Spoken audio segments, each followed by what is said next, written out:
Bonjour à tous, j'espère que vous allez bien, c'est l'Épinay série de Life Coach. Je suis de retour après un petit moment d'absence, je sais. Je me suis absenté parce que j'avais beaucoup de choses à faire, organiser les formations, organiser les conférences. J'ai des documents, des médias à préparer pour mon site internet. Ce qui justifie que je ne suis pas beaucoup actif sur les réseaux sociaux ni sur YouTube. Du coup, donc, excusez-moi. Mais j'ai du boulot. Alors, une nouvelle vidéo aujourd'hui.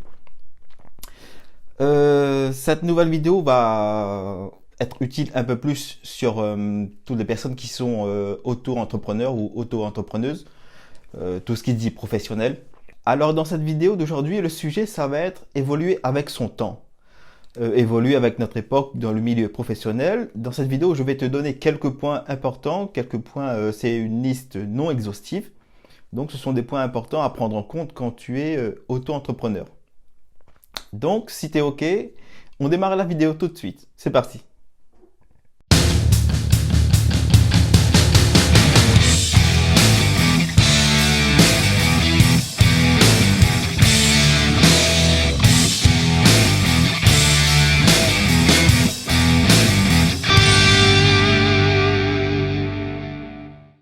Alors, le premier point, c'est suivre la tendance. Si tu as une entreprise, je te conseille de suivre la tendance, de suivre tout ce qui se fait à la mode. Pourquoi? Déjà, parce que les gens aiment avoir de la nouveauté, les gens veulent tout le temps des choses nouvelles, varier les choses. Ils n'aiment pas trop stagner sur les mêmes produits, les mêmes vêtements, peu importe. Et suivre la tendance parce qu'il faut que tu prennes en compte que tu as de la concurrence. Il y a beaucoup de personnes qui font les mêmes choses que toi. Et si tu ne suis pas la tendance, si tu gardes tout le temps les mêmes modes 2, 3, 4, 5 ans, tu vas voir qu'à un moment donné, tu vas perdre de l'argent, tu vas perdre des clients parce que tu es toujours sur les mêmes choses. Et comparé à la concurrence, eux, ils sont tout le temps en train de suivre ce qu'il y a actuellement. Point numéro 2, innover. Innover pour attirer, pour séduire plus de clients, pour avoir plus de résultats, pour augmenter tes chiffres d'affaires. Il faut innover, car comme je l'ai dit dans le premier point, tu as de la concurrence et si tu innoves pas pour marquer la différence, tu vas stagner ou tu vas perdre de l'argent, tu vas perdre des clients, car c'est la même chose. Si tu innoves pas, tu fais pas des choses nouvelles pour attirer des clients, la concurrence s'occupe déjà de ça. Ils sont tout le temps en train de réfléchir qu'est-ce qu'on peut faire pour innover, pour séduire plus de clients, avoir plus de clients. Et si tu ne fais pas, tu vas perdre des clients, tu vas perdre de l'argent. Innover pour être à jour de tout ce qui se fait de mieux actuellement. Que ce soit dans les techniques de marketing, la publicité moderne, les formations, la technologie. Tu dois être à jour sur tout ça. Surtout si tu veux que ton entreprise prospère et grandisse dans le futur. Point numéro 3, faire évoluer son état d'esprit. C'est important. Il y a 50 ans de ça, l'état d'esprit était différent qu'aujourd'hui. Aujourd'hui, les gens ont plus de liberté, ils ont moins de tabous. Les gens entreprennent beaucoup plus de choses, ils sont plus indépendants, les femmes s'affirment beaucoup plus. Donc si tu ne fais pas évoluer ton état d'esprit, c'est ton entreprise en totalité qui ne va pas évoluer. Si tu restes bloqué dans l'état d'esprit du passé, ça sera problématique pour le futur car les choses avancent, le monde évolue tout le temps. Et si tu ne peux pas changer d'état d'esprit pour prendre de la nouveauté, avoir des choses nouvelles dans ton entreprise, ça sera difficile pour toi, ton entreprise, de prospérer, surtout dans le temps. Donc voilà, point numéro 3, faire évoluer son état d'esprit. Point numéro 4, l'ère numérique. Nous sommes dans l'ère numérique.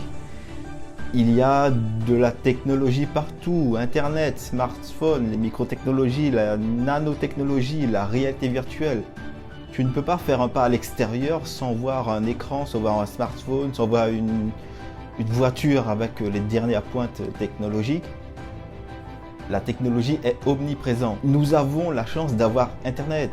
Le problème, c'est que les gens se plaignent de cette époque, de cette ère numérique. Ils se disent oui, mais Il y a trop de technologie, les gens sont embourbés dans les réseaux sociaux, les films, les séries, la télé, les jeux vidéo, etc. Ils ne sortent plus de chez eux et ne vivent plus dans la réalité. J'ai envie de te dire non, c'est pas la faute à la technologie, ni la faute à Internet ou les réseaux sociaux. Si une personne n'arrive pas à faire la part des choses en équilibrant réseaux sociaux et la réalité, vivre dans le monde, sortir, c'est pas la faute à la technologie, c'est la faute à la personne. Il faut que tu réalises ça. Moi, je dirais que c'est une chance que nous vivons dans cette ère, parce qu'il y a 50 ans de ça, il y a beaucoup de personnes qui auraient aimé être à cette époque, avoir les outils qu'on a. Aujourd'hui, nous avons des téléphones qui sont multitâches. Sur un téléphone, sur un smartphone, de nos jours, tu peux avoir la calculatrice, tu peux avoir un appareil photo, un appareil vidéo, tu peux faire des montages, tu as les outils de réseaux sociaux, tu peux communiquer plus facilement, tu peux avoir accès à Internet partout où tu veux.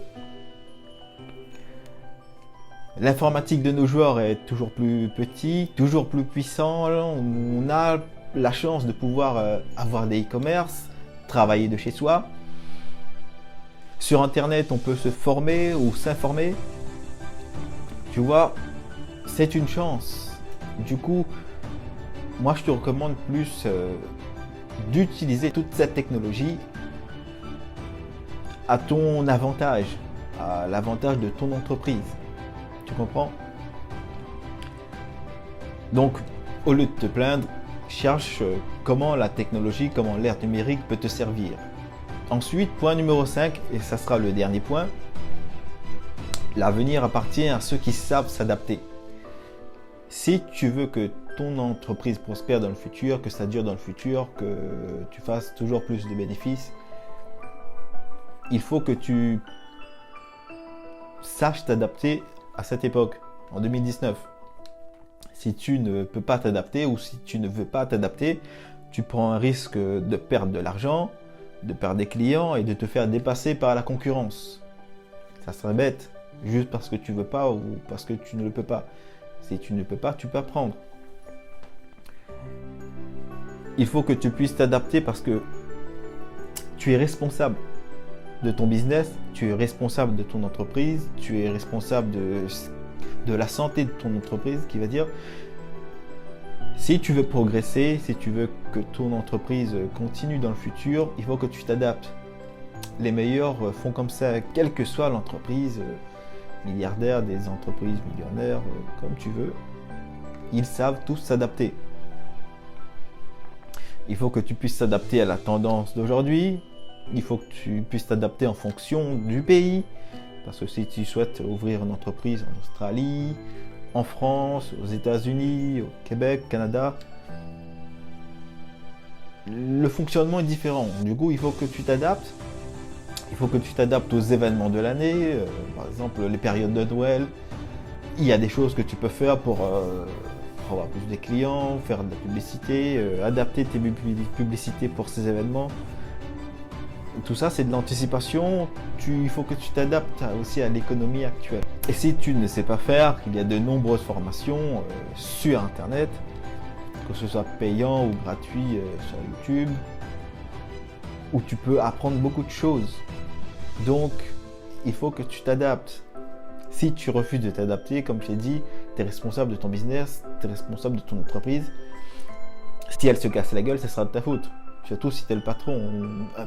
Une entreprise dépend énormément de son patron, de la tête qui contrôle tout ça. Si le patron n'est pas à la hauteur, l'entreprise finit. Donc voilà, c'était 5 points, c'était court. J'espère que cette vidéo t'a plu. Si ça t'a plu, n'hésite pas à partager sur Facebook, partout où tu veux. N'hésite pas à mettre un petit pouce bleu ou un commentaire si tu as des questions ou des suggestions. N'hésite pas à me suivre sur Instagram, Twitter, Life Coach Perse, sur ma page Facebook Love Destiny and Brand Development, sur ma chaîne YouTube Life Coach Channel. Et je m'excuse encore pour cette absence. Mais je reviens peu à peu. Je reviens petit à petit sur les réseaux sociaux. J'essaie de mettre des contenus dès que je peux, franchement. mais j'ai vraiment beaucoup de travail. Donc voilà, j'espère que cette vidéo t'a plu, j'espère que ça t'a aidé. J'espère que tu as eu quelques réponses. Bah écoute, je te dis bye bye et à la prochaine dans une nouvelle vidéo. Salut!